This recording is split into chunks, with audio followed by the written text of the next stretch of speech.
The Larson Electronics LED crane zone light is suitable for illuminative safety on cranes in busy work sites, such as construction, large-scale shipping operations, and manufacturing plants.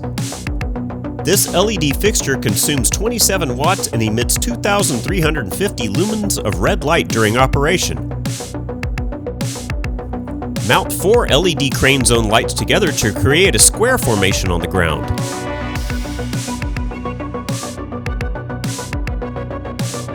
The low-profile LED mounts on cranes and surfaces with two 304L stainless steel brackets.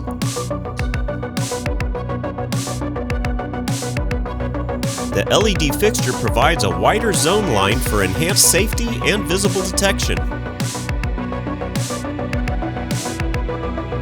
Constructed of die-cast aluminum alloy, the LED Pedestrian safety light features a polycarbonate lens.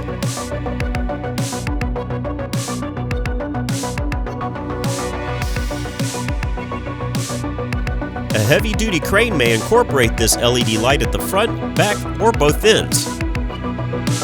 At Larson Electronics, we do more than meet your lighting needs. Contact us today.